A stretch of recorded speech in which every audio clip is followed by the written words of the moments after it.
মানুষের জীবনের কিছু সময় এমন থাকে যা শেষ হয়ে যায় ঠিকই, কিন্তু রেখে যায় এক আজীবন না মেটানো তৃষ্ণা।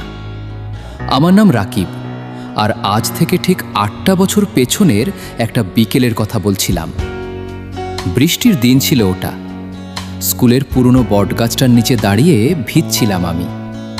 হঠাৎ করে সাদা ইউনিফর্ম পরা একটা মেয়ে ছুটে এসে গাছটার নিচে দাঁড়ালো।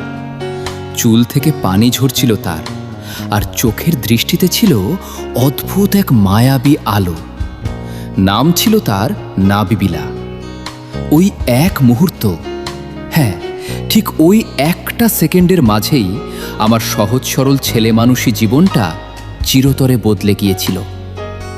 আমি কখনো বিশ্বাস করতাম না যে কাউকে প্রথম দেখাতেই ভালোবেসে ফেলা যায়, কিন্তু সেদিনের ওই ঝুম বৃষ্টির শব্দ আর নাবিলার চোখের ছায়া আমাকে প্রথম ভালোবাসার হিসাব মেলাতে বাধ্য করেছিল। সেদিনের পর থেকে আমার পুরো পৃথিবীটাই যেন নাবিলার নাম জপ করতে শুরু করলো।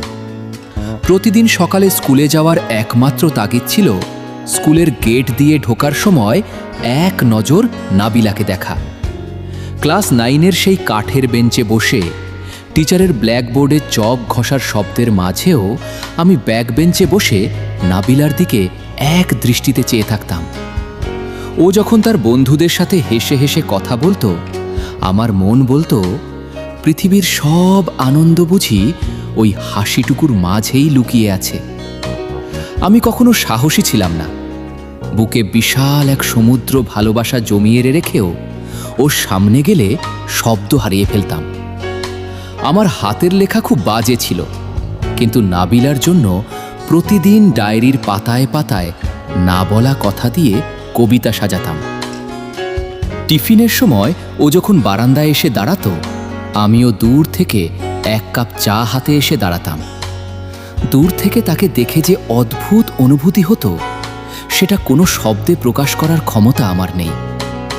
মাঝে মাঝে নাবিলা হঠাৎ পেছনে ফিরে তাকালে আমি ভয় পেয়ে চোখ সরিয়ে নিতাম, আর মনটা কেঁপে উঠত হাজারটা আশঙ্কায়, যদিও বুঝে ফেলে।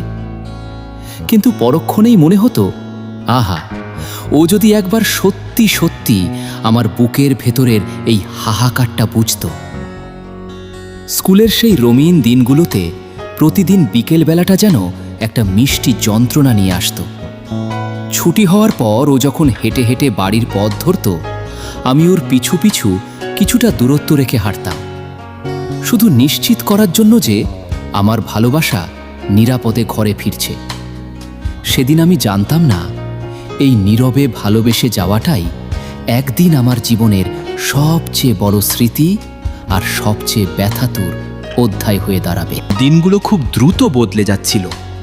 বর্ষা পার হয়ে শীতের মিষ্টি রোদ যখন আমাদের স্কুলের উঠানে এসে পড়ত, আমাদের নীরব ভালোবাসাটা তখন আর শুধু একতরফা ছিল না। নাবিলা হয়তো বুঝতে পেরেছিল তার এক নজর দেখার জন্য একটা ছেলে পুরোটা জীবন বাজি রাখতে পারে। একদিন টিফিনের পর ফাঁকা ক্লাসরুমে আমি আমার খাতাটা টেবিলের ওপর ফেলে রেখে বাইরে গিয়েছিলাম।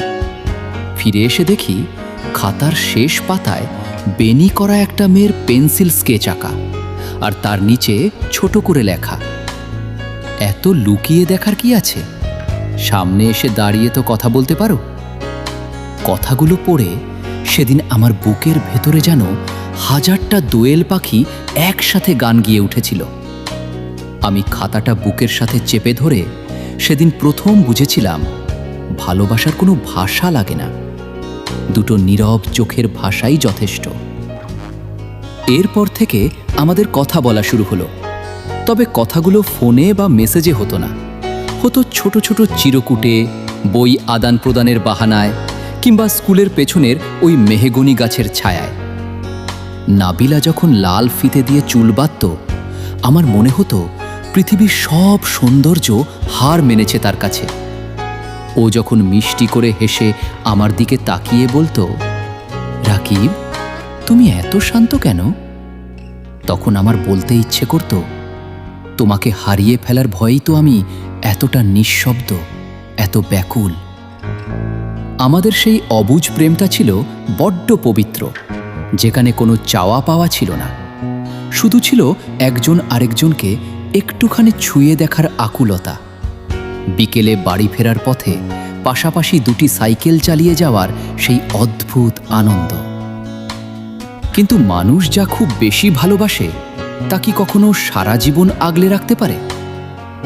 এসএসসি পরীক্ষার দিনগুলো যখন কাছে আসতে শুরু করলো, নাবিলার চোখে আমি প্রথমবার এক অজানা আশঙ্কার ছাপ দেখতে পেলাম। ও একদিন খুব মেঘলা এক দুপুরে আমার হাতে একটা নীল রঙের তোয়ালে আর এক গুচ্ছ কদম ফুল তুলে দিয়ে কাঁদতে কাঁদতে বলেছিল, রাকিব, এই সমাজ খুব নিষ্ঠুর, ওরা কখনো আমাদের এভাবে একসাথে থাকতে দেবে না।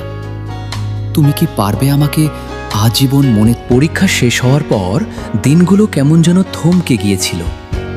যে ফোনটার রিং বাজার জন্য আমি সারাদিন অধীর আগ্রহে অপেক্ষা করতাম, সেই ফোনটা হঠাৎ নীরব হয়ে গেল।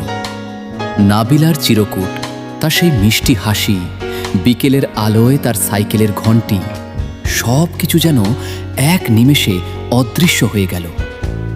3 দিন পর যখন আর নিজেকে সামলাতে পারলাম না, ছুটে গেলাম ওদের বাড়ির সামনে। কিন্তু গিয়ে যা দেখলাম তা দেখার জন্য হয়তো আমার হৃদয় প্রস্তুত ছিল না। ওদের দরজায় মস্ত বড় একটা তালা ঝুলছে। প্রতিবেশীদের কাছে জানতে পারলাম নাবিলার বাবা তাকে জোর করে অন্য শহরে নিয়ে গেছেন, আর এক প্রবীণ ধনী মানুষের সাথে তার বিয়ে ঠিক করে ফেলেছেন। খবরটা শুনে সেদিন আমার পায়ের নিচের মাটিটুকু সরে গিয়েছিল।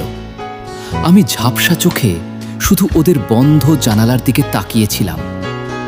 আকাশ ভেঙে বৃষ্টি নামল, ঠিক যেদিনে নাবিলার সাথে আমার প্রথম দেখা হয়েছিল। আজও ঠিক তেমনই বৃষ্টি, কিন্তু আজ আর সাদা ইউনিফর্ম পরা সেই মেয়েটি আমার পাশে এসে দাঁড়ালো না। আমি রাস্তায় হাঁটু গেড়ে বসে পড়েছিলাম। বুকের ভেতর থেকে একটা আর্তনাদ বেরিয়ে আসতে চাইছিল, কিন্তু কণ্ঠনালী যেন শুকিয়ে গিয়েছিল। ভালোবাসার এত বড় মূল্য দিতে হবে তা আমি কোনোদিন ভাবিনি। এর পরের দিনগুলো কিভাবে কেটেছে আমি জানি না। প্রতি রাতে যখন অন্ধকার নেমে আসতো, আমি আমাদের সেই পুরনো স্কুলের মেহগনি গাছটার নিচে গিয়ে বসে থাকতাম।